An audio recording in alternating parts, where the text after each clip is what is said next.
Grab a seat, you are less likely to be engaged, and I need us engaging in these concepts, thinking about all of this information. So, what was one of the biggest things y'all noticed as you went around the room?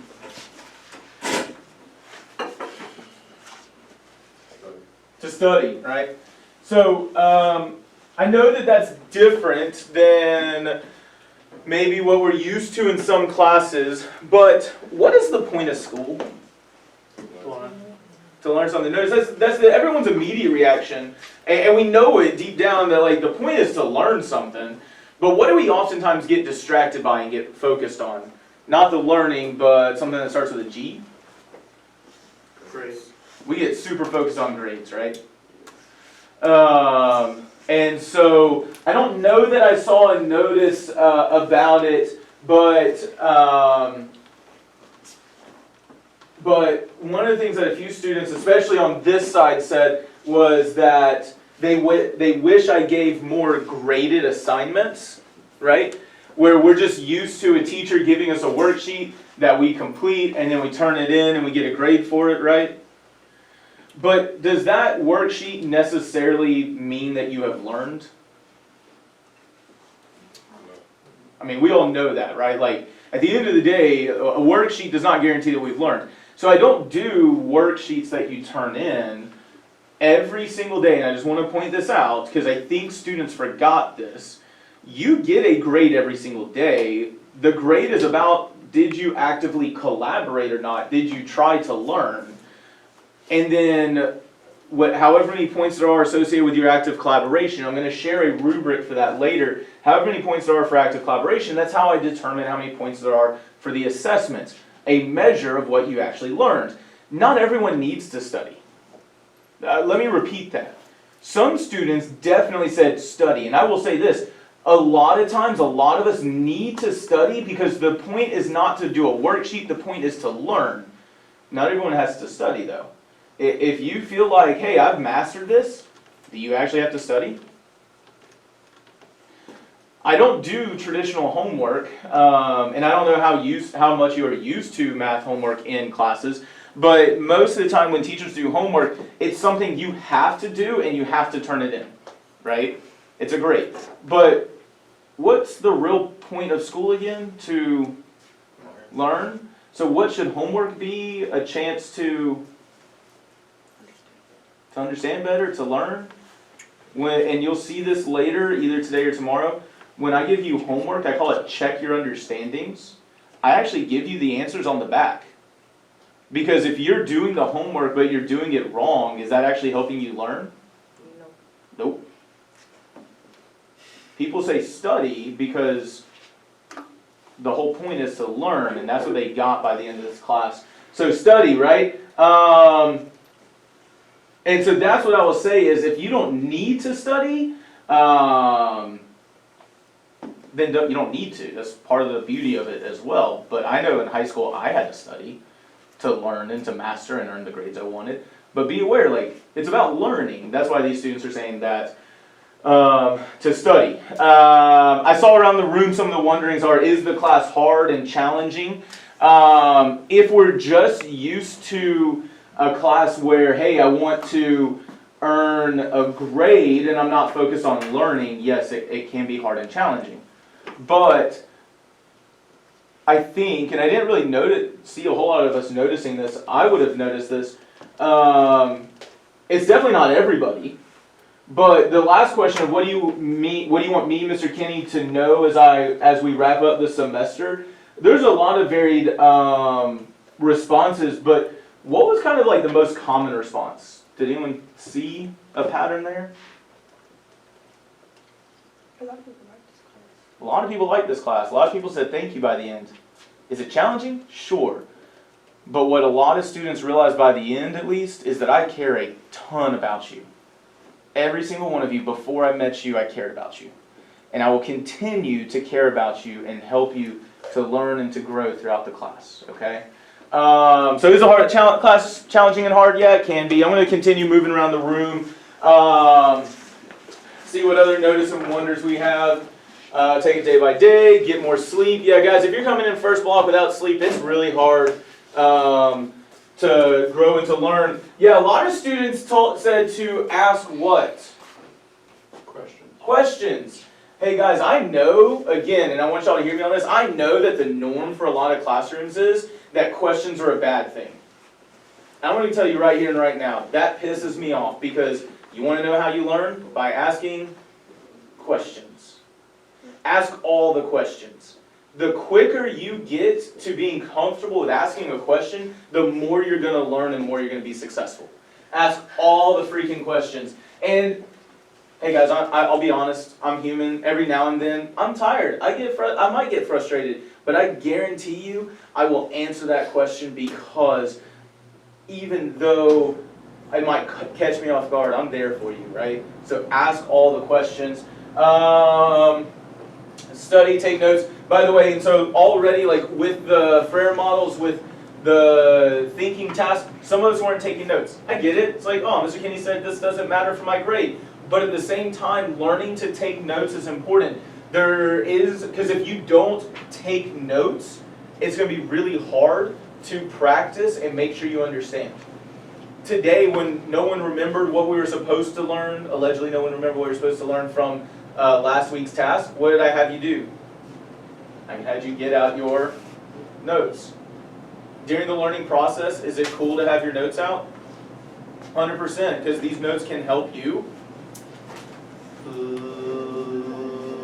learn. There we go. Woo! Yeah, those notes can help you learn. Make sure you're taking good notes. There's a couple of things that I'm going to adjust this year to help us learn how to take notes better for those of us who don't know how to do that, just based on a struggle I saw with students. So again, I'm always adjusting, changing things. Any other noticings? Work together. Yeah, that is not something that's ever going to go away. I should start to pay attention more, ask questions when I don't understand anything. Please ask all the questions. Study. Study. All right, study. That's a whole lot of it. Wonderings. I want to start talking about that, right? So are we going to have enough time in between lessons to understand? Let me say this. That question about do we have enough time between lessons to understand depends on how you approach things. So hear me on this. We are always going to do what's called a conceptual exploration, make sense of what the thing is, practice and apply it. But if you don't get it immediately in class, then that's a good time for you to go and do the check your understanding. You have the answers there to check yourself afterwards.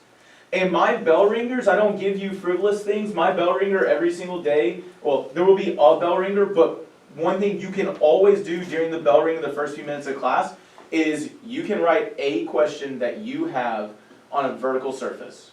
Any question, any vertical surface, a question you have about the class in general, a question you have from the check your understanding. So if you are doing those check your understandings, that is a perfect way to get feedback and to learn.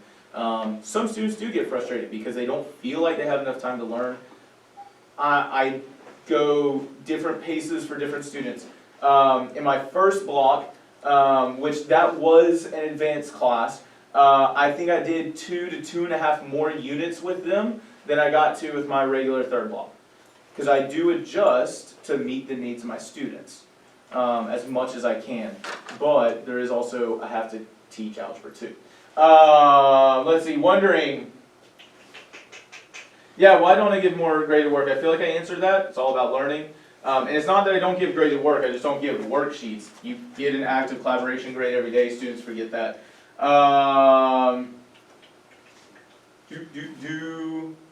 Am I going to get confused? Am I going to fail? Am I going to pass? That depends on you. I'm going to give you every bit of help I can to master the course. Is the math challenging? I saw the question over here, is it harder than Algebra 1? I mean, it is Algebra 2. It's the second half of an algebra sequence. Algebra 2 is going to build heavily on what you learned in Algebra 1. Okay? Please notice how I said heavily build on. So Unit 1 that we have is all about study design, statistics, things like that. Unit 2 is where we're going to have a massive review of all of Algebra 1, studying linear, exponential, quadratic functions. Hopefully things start to come back as we go over those things. But yes, Algebra 2 is harder than Algebra 1. It is building on those things, right? When you progress, it gets harder, but at the same time, you're also better prepared for it.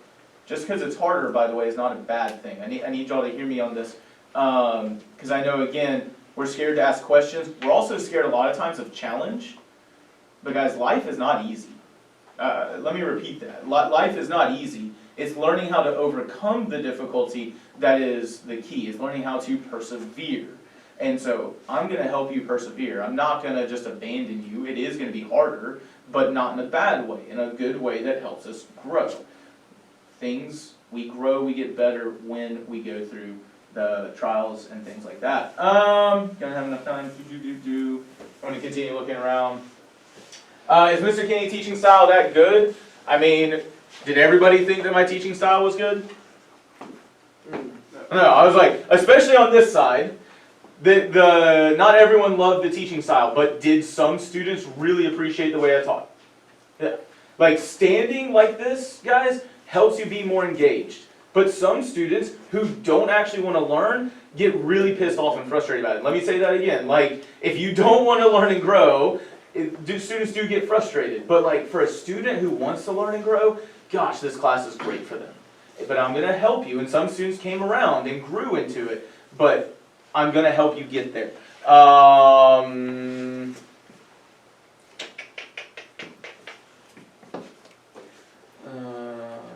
Do I ever miss a day? I missed more last semester than I will this semester. Last semester I actually went to a conference in Chicago where I did a lot of learning, also got to lead 2 different presentations. So this semester, at least as far as I'm aware right now, I only have 1 planned miss day. Other than that, I don't really miss except for to go to conferences or lead professional development, stuff like that. So I don't miss a ton, because guess what? What's the point of school? To learn, that's right. Yeah, so if I'm going to tell you that the priority is to learn, then I can't be missing school. That'd be silly, right? All right, any other wondering before we get started? How much more sleep? How much more sleep? That depends on you. Okay, I love this question. I do want to address this. What if I have to miss a day? Hey guys, do we get sick sometimes? Yes. Is it quite possible that I get sick and I do miss a day? 100%. So there's a couple of things I'm going to have for you. The biggest one, and I don't know if you actually realized it yet or not, and try to ignore it, but at least once every day, I record class and I post it onto YouTube so that you can get that information. I don't record the entire class. I record the direct instruction like this, where I'm explaining things, stuff like that. I'll record this part of class and that's it.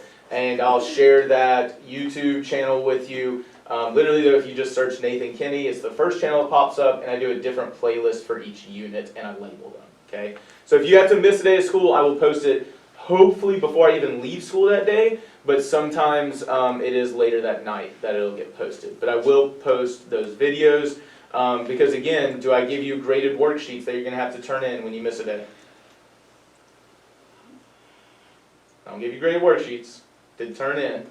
The priority is learning. So make sure you're learning out of those things. Will I be able to get my work done? Be careful again, it's not just about doing work, it's about learning. So will you be able to learn? 100%. Study what? The things I teach. I think this is where I'm going to end. This wondering, a student said they were nervous about the class even though they didn't have Algebra 1. First off, that student ended up with like a 99 or 100. She was more than fine. She did have Algebra 1. She just did accelerated 7th and 8th in middle school, so that covered Algebra 1. And so, yeah. Wonder, how is it like a puzzle, right? So this student, how would you define math based on what you have learned this semester? It's like a puzzle, okay? Here's how it's like a puzzle. And this is a big reason why this class is different than a lot of other math classes. At the core, math is the study of patterns and relationships. And so I'm not going to directly teach you those patterns and relationships to start. You remember with the 1 to 100? Did I tell you the trick of it's in those different triangular regions?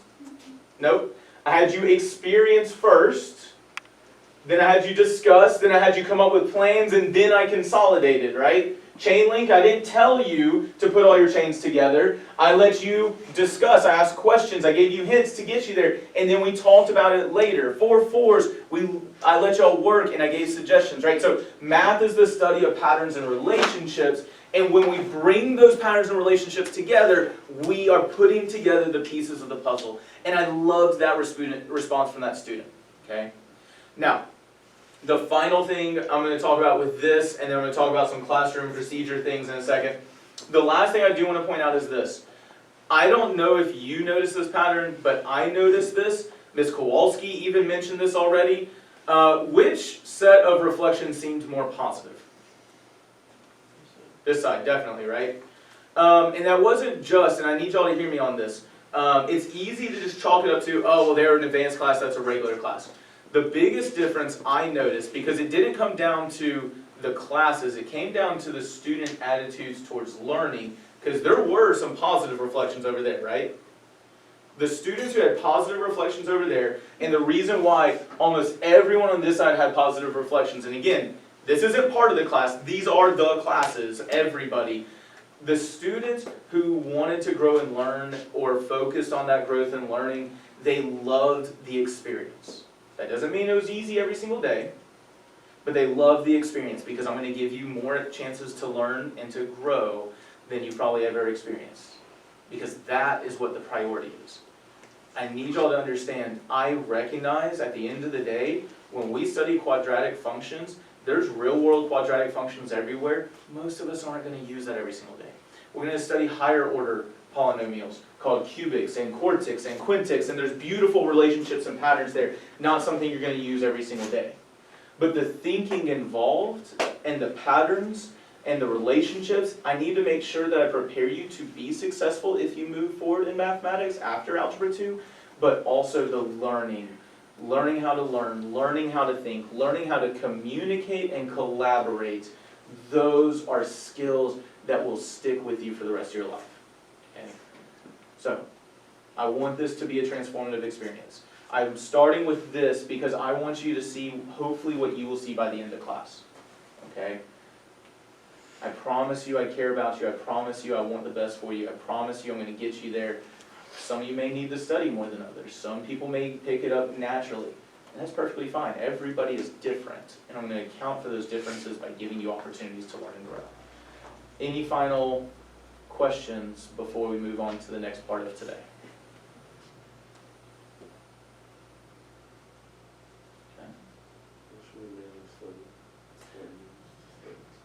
Like, what should you use to study?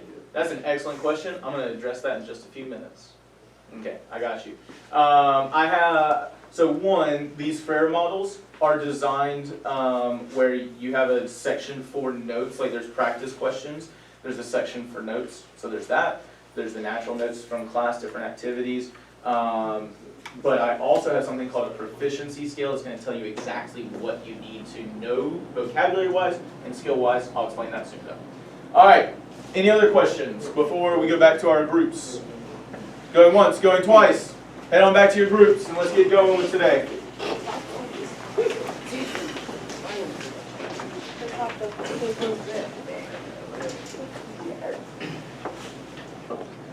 Okay. Last thing before, oh yeah, active collaboration. Ms. Kowalski, can you pass out these? Actually, can you hole punch those really quickly first? So as I mentioned, are you getting graded assignments every single day?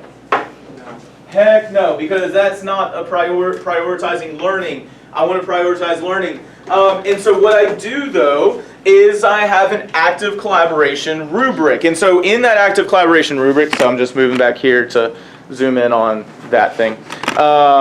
In that active collaboration rubric, I am laying out exactly what I need from you to be successful. Okay, Ms. Kowalski is going to pass out the papers to you. And so a couple of things to be aware of. In this rubric, it goes all the way up to what score? To a 5, right? Overall, this student is pushing for everyone to learn more in the following ways. In small group, that student shares their ideas, right? about the presented problems or mathematical concepts. The student seeks, listens to, and considers others' thoughts and perspectives. So you're talking with and listening to everybody. You add on to and even push back on the thinking of others. Hey, I hear what you're saying, but have you thought about this? Hey, I hear what you're saying, but I want to push back because we learned this as well, right? So that is good in whole class discussion. You are sharing your ideas and discoveries. You're asking questions, right? And guys, please notice, what does it say next to that 5 up there for that rubric? It says what? Advanced, right? But what does a 4 say? Engaged. Do you know what I need you to be on average every single day? Engaged. If you earn a 4 on average, that's going to count as 100% for your active collaboration for that week. Okay? One thing I want to point out is when I look at the students from my regular class versus my advanced class, the students on this side, I consistently had scoring in the 20 pluses.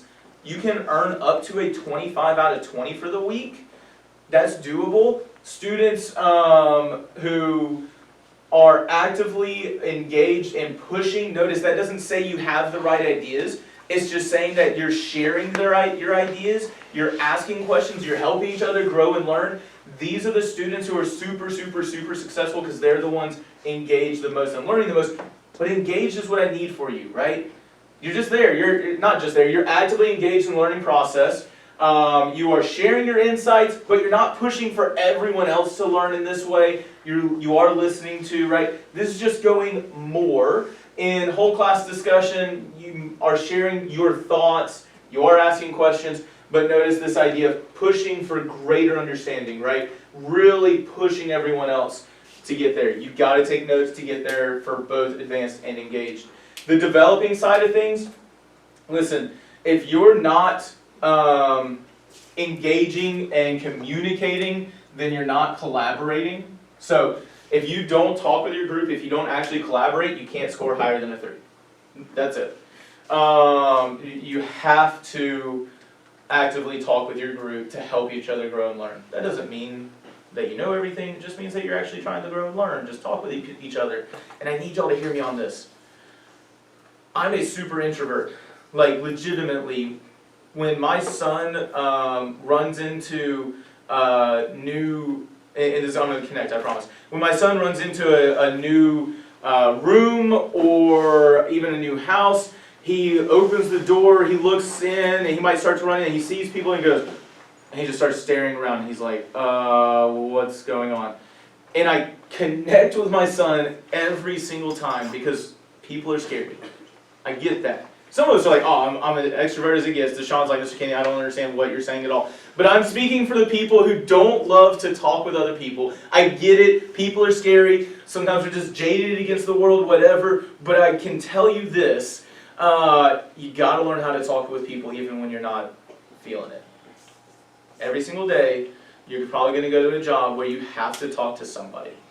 So for life after high school, you gotta know how to talk to people, even people that aren't your best friends, maybe even people you haven't gotten along with in the past. That is one reason why I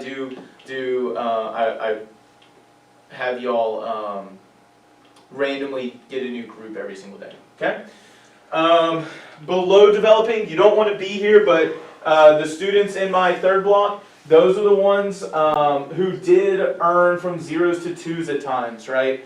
If you're not actively engaging, it's hard to grow and learn. The people who disengage struggle the most. So please don't be here. So if you're off task, which, golly, man, the students who got the angriest with me last semester were also the ones who consistently walked over to another group, which is fine, but then didn't talk about the math. I'm like, no, you're just talking to your friend. Don't kid me. Don't kid yourself. If you're not trying to grow and learn, if you're off task, you're one, not learning, and two, you're frustrating me because you're going to lie to me about it, right? I'm going to correct you, just try to get you back on task, right? So if I have to redirect you multiple times, that's a 2. You're below the basic. Major improvement required. If you're not even, which I need to reword that about the idea of completing in-class assignments. If you're just not even attempting to learn, Maybe you're falling asleep some. If you are distracting others, you cannot earn higher than a 1. And then if you're not here, if it's an excused absence, I have a way to scale the grade, but if you're not here and it's unexcused absence, then you can't actively collaborate. That's a 0. If you are present in class, but you did not participate at all, essentially, distracting others, sleeping, zoning out, that can earn a 0 as well. Let's not get there, but it is possible. And so I sum up all the grades for the week, and that's how I figure out active collaboration. Now, I'm going to go ahead and tell you, we will get started with statistics in just a second. However, I'm about to do the thing that angers students the most consistently throughout every single semester. What's the thing that's going to prevent everyone from actively collaborating the most?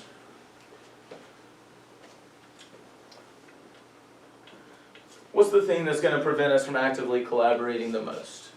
It's going to distract us. It's going to grab our attention, huh? Phones. Our phones. Deshaun realized, he's like, oh no, Mr. Kenny. Yeah. I want to say this again. First block, every single day, every single phone was put up. Third block, I cannot tell you how many times some of my students who I even still love them, but would be like, oh, Mr. Kenny, I'm not getting a cell phone until Christmas. I broke it. Mom and Dad ain't giving me a new one until Christmas. I'm like, you're a dirty liar. Like, come on, don't play me. Listen, there's a cell phone caddy. That's what that's for. I will let you hold on to your phones today, but starting tomorrow, I need headphones off. I need earbuds out. I need cell phones put up in the cell phone caddy. Because here's the thing. I want you to learn and to grow. I want you to be successful, and to do that, you got to be able to actively collaborate.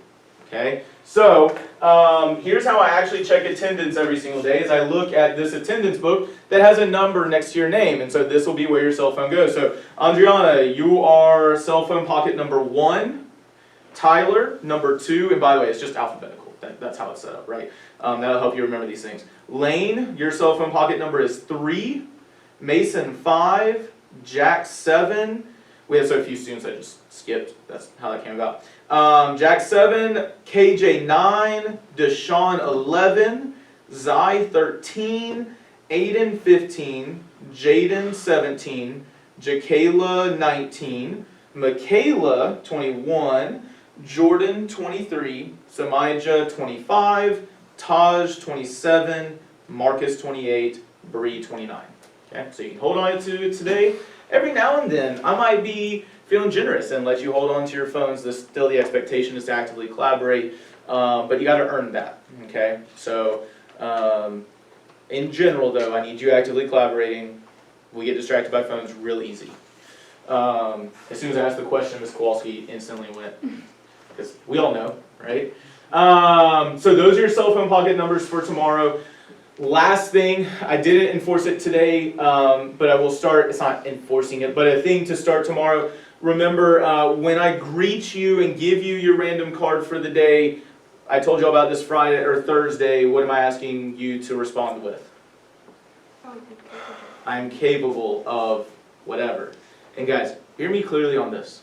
You don't have to come up with a new thing that you're capable of every single day. The fact of the matter is, if someone were to ask me what I'm capable of, there's 2 or 3 responses that I'm pretty consistently going to give, because they're things that are near and dear to my heart. Today, I'm capable of being a better teacher than I was yesterday. Today, I'm capable of learning and growing. Today, I'm capable of challenging myself. Something like that. Or for you, maybe I'm capable today of taking better notes. I'm capable of learning something today. I'm capable of collaborating with my group. So I want you to come in with a productive mindset and a productive attitude, and thinking about what you're capable of for the day. It's really powerful. I hope that you learn that you are capable throughout this semester. Okay? Any final questions for me before we get started? We won't get too far. All right. KJ, you asleep on me already? We're day 3 of class. Yeah. All right. let's do this. So, I already told you, what are we going into now? What unit? Starts with an S. Ms. Kowalski, can you pass these out for me? Statistics, right? Specifically, and I don't know if everyone got this, but in geometry you're supposed to study data analysis, how to analyze dot plots, histograms, things like that. Not every teacher gets there. In Algebra 1, especially if you had Ms. Williams, I know that Ms. Williams covered this, you study two-way tables and probability and things like that. But in Algebra 2, you study statistics. The main thing is, Ms. Kowalski, I just realized, sorry, those are in packs for the entire unit, so, or for the entire course, so it should go to like Unit 7. I don't know that we'll get to everything,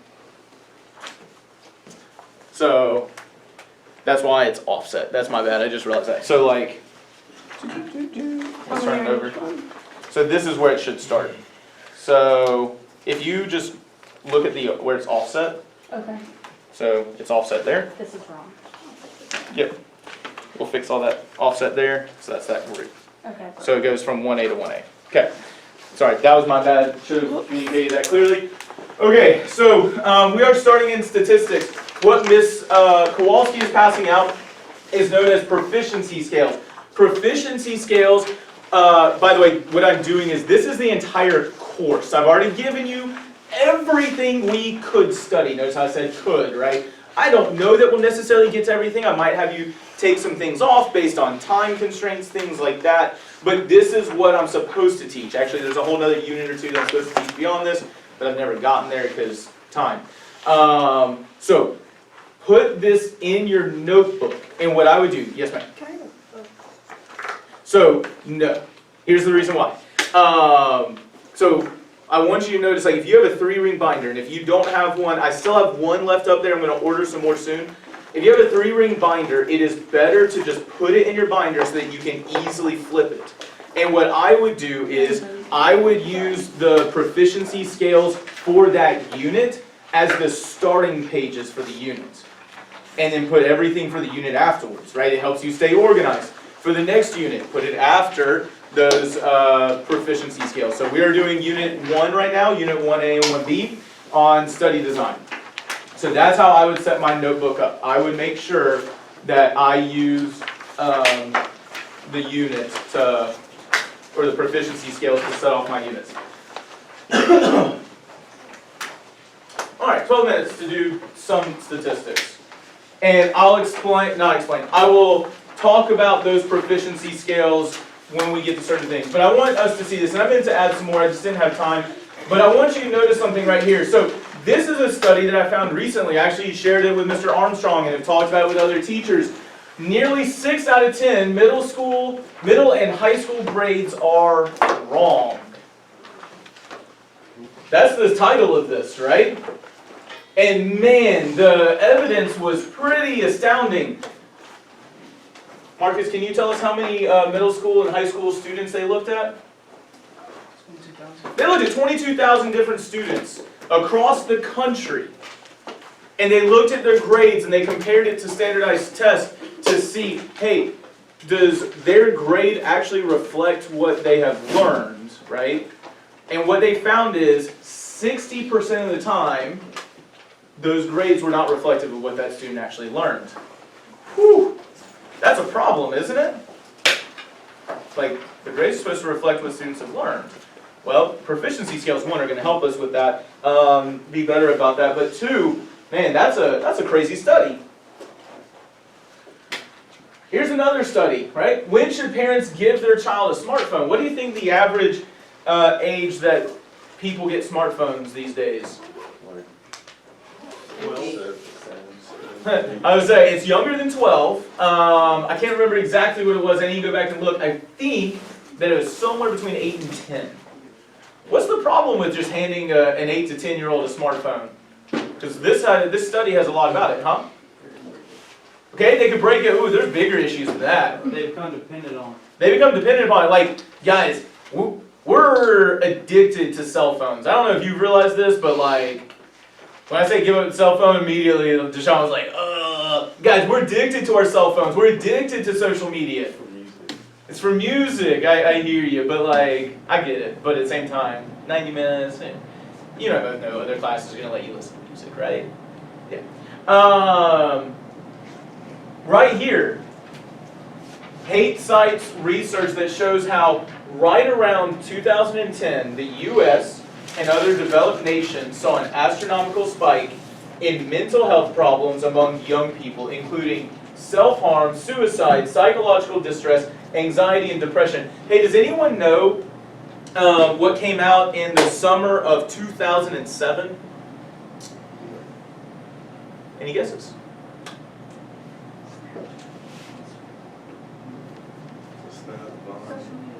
Not social media. Social media actually existed a little bit before this thing, not very much. The very first iPhone came out in 2007. Smartphones, in the iteration they are today, started in 2007.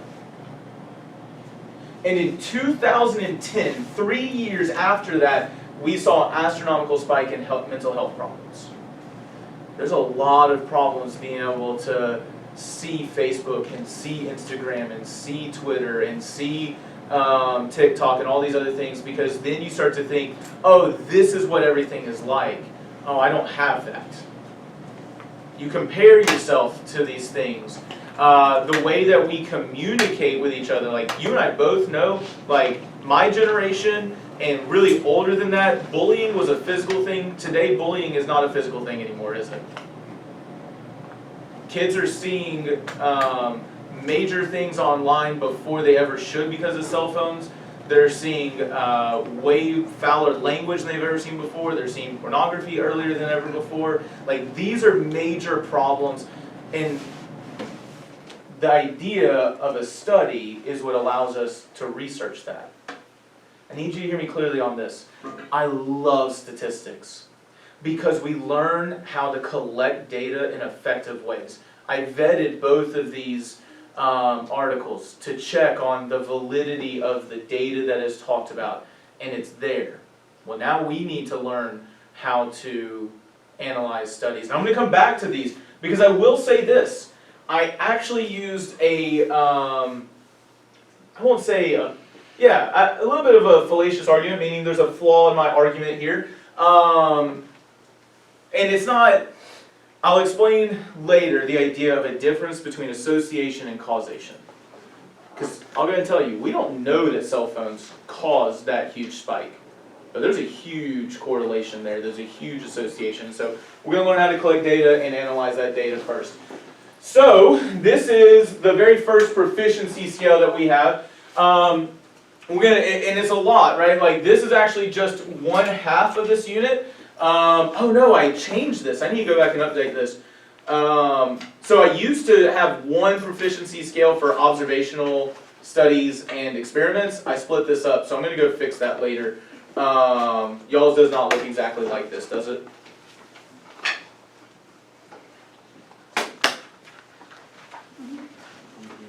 It looks similar, I would think, but I don't think it's exact, is it? It definitely has less vocabulary here. Your first proficiency scale does not have confounding, explanatory, and response variables. It doesn't have treatment, does it? I don't believe it has the idea of confounding in experiments yet. So a lot of it's the same. I just changed a couple things. But we're going to get into different types of studies soon. Okay. So here's our first statistical thing. Was there? Oh, can you pass out the sheet that says skew the script on there? It's 3 pages. Okay, so Abraham Wald and the Allied Forces Statistical Research Group. Any guesses what data this is going to be coming from? Just based on that name, based on the picture, maybe some of the language in this. Abraham Wald and the Allied Forces Statistical Research Group. Okay. Okay, so we should be thinking about Allied powers, so we're talking about, not post, but World War II, right? We're talking about World War II here. And so Abraham Bald and the Allied Forces Statistical Research Group. By the way, I've never actually done this lesson before. I'm always trying to change and meet the needs of students. I found this to be much more engaging than what I used to use. And so this is from Skew the Script. I got to watch this guy at a conference I went to this past semester, and I was wicked impressed by Young Shaver is his name, but Mr. Young Shaver. So Auschwitz and Buchenwald concentration camps. So as a quick historical recap, what was some of the major issues in World War II? Trying to kill too many people. Not just kill too many people. Certain type of people. What people? Trying to kill Jews, trying to kill gypsies, trying to kill basically anyone who's not an Aryan, right? So blonde hair, blue eyes, which still is ironic because that is not what Hitler was. He was part Jew. He had brown hair, brown eyes. Whack job, right? And so he created this allied set of forces called the Axis powers. And so this study and like this conversation is actually very personal to me. I don't have a relationship with my biological father anymore, but my entire father's side of the family is Jewish. Like they, I haven't actually investigated to see when they came over to the U.S., but like that is my heritage, right? Like Jewish blood is in my family for sure. There's a little bit on my mom's side as well, so I'm over 50% Jew. So we have these concentration camps, and so here's what we're going to look at more heavily tomorrow, because we got 3 more minutes. But during the war, the Wald was approached and asked to analyze these planes and said, hey, look, we have this data from these planes that have come back, and based on the data from these planes, we want you to tell us where should we put extra armor on these planes. We can't put extra armor everywhere because we don't have enough metal to put extra armor everywhere. We can't put a ton of extra metal because at the end of the day, if you put more metal on the planes, what happens to the plane? They get heavier. They get heavier. It makes it harder to fly, right? And so these are major problems. So we need you to analyze this data, and we need you to tell us, hey, where should we put that extra armor? And so I'm going to give y'all, let's say 30 seconds. I just want y'all to look at this and make a prediction. And we're going to come back to this at the end of this study, or at the end of this lesson. 30 seconds, and then we're going to talk about where should we put the extra armor.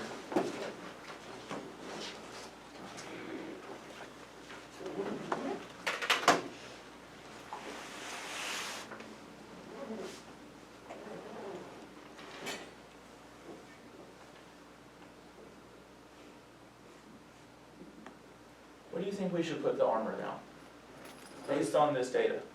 First column, bottom. Let's also, sorry, I should have said this. So these are different planes that came back. Do we want to put the extra armor on the wings, the body, the tail, the nose, or there was one other option? But just based on those, do we want to put the extra armor on the wings, on the body of the plane, the tail of the plane, or the nose of the plane? Where? Wings, tail, body. So what's the evidence for wings? Can't fly without them. How big of an issue were bullet holes though with the wings? Like, so you're basing it on logic, but based on this data, right, that we see here, what does the data say? Where should we put it? In the back? Or in the body? Why do we think it may be the tail or the body now? Because, well, if you get hit too many times on the body, it fell off. Okay, but again, you're basing that on logic, right? Based on just this data, why? I would say, where do we see the most bullet holes? In the body, in the back, right? Like if the body gets shot, yeah, then it's going to fall out of the sky. If the wings get shot up, it'll fall out of the sky. If it gets hit in the nose, it'll fall out of the sky, right? Like these are all problems, but based on the data, we're going to hold on to this. We're either thinking body or tail. So have a fantastic rest of your day. We'll pick up with this tomorrow.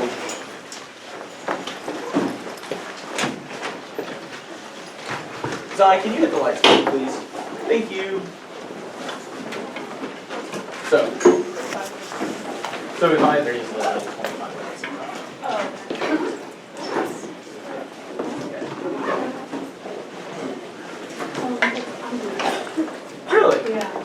Kowalski makes sense.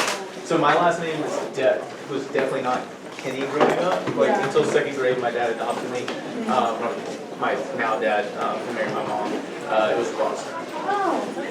Yeah. Much more Jewish name. When you hear that, you're like, oh, that makes a lot of sense. Yeah. My dad is Irish, but he's my adopted dad. Also look brighter. Gotcha. Yeah, that makes sense. Yeah. My entire family is just English nuts. Just English nuts. My hair is big. I've got a little bit of it.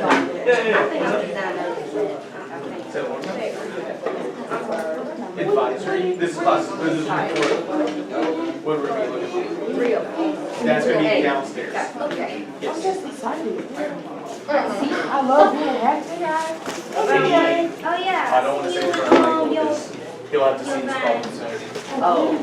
I was going to ask you a question about this. That's okay. Yes, last night you emailed me, right? Yeah. Put my stuff till the end. I'm sorry, I just had a lot and I forgot. It's my bad. It's at I already got like, the spray. I spray it like 3 to 4 times a day.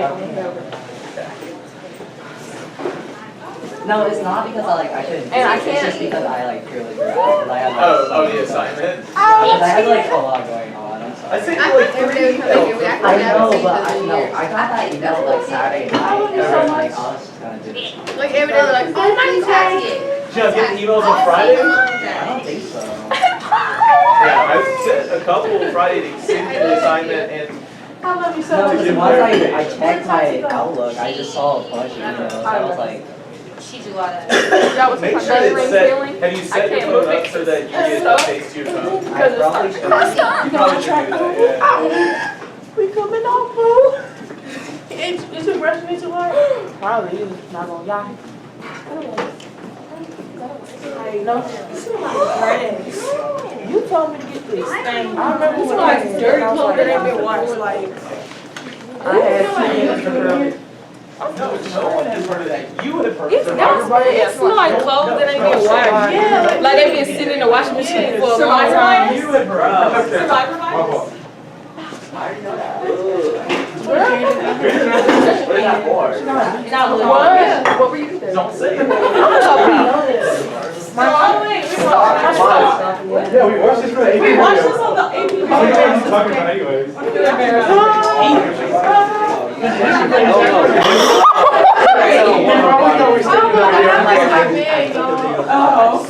You don't pick on me. He probably thinks we didn't watch the video. I miss my bed so much. Like, I woke up like, I just oh my God, I just stared at my phone. Y'all ever just sit there upstairs at 7? I woke up this morning at 5:30 and did that. Hey, dude, I literally cannot find my remote. I can't find my remote. Where did Jada put my remote? I don't know. She probably took it home. No, it's not. Because now, Oh, it didn't have to say. now I can't turn it on. I thought you should. No, I don't think I really I thought you said pen your shit. Oh my gosh, I had to Roku cut those about out. Yeah, that's what I got. But it's I like wonder to the what, internet. like, So to use the Roku Switch up, app, you gotta be connected to the internet. And I'm on the internet, so I can't connect to the how many was internet unless I'm connected to the internet. Connect to the internet. Or you gotta use Get my TV. because there's 2 boxes. Lord knows. I wanna watch Foul House on my TV. I love that shit. I wake up at 5:30. Ours are That's my phone. That's how early you wake up. I use the method of like. I set my alarm at 6:35. I just turned on my alarm because I haven't heard my alarm since last semester. Literally. It's been off the whole break, and like I wake up early enough to turn on my alarm. I'm supposed to wake up at 6:35. And now it's 6:43. Wait, have you also learned something going on? No, I had My alarm has been going off, but I had to turn wake mine myself off up. because I don't like that sound. No, it's not mine. Like doesn't go off anymore. Like since Yeah. the new year, I feel like. Is your phone on silent? No. No, I turn my phone on silent when I'm ready to go to sleep, so I can hear my alarm, but I never hear it. And I always. All righty, advisory, really quick notes, reminder, what do we have to start working on this week? Schmoop, right? We've got to work on that schmoop.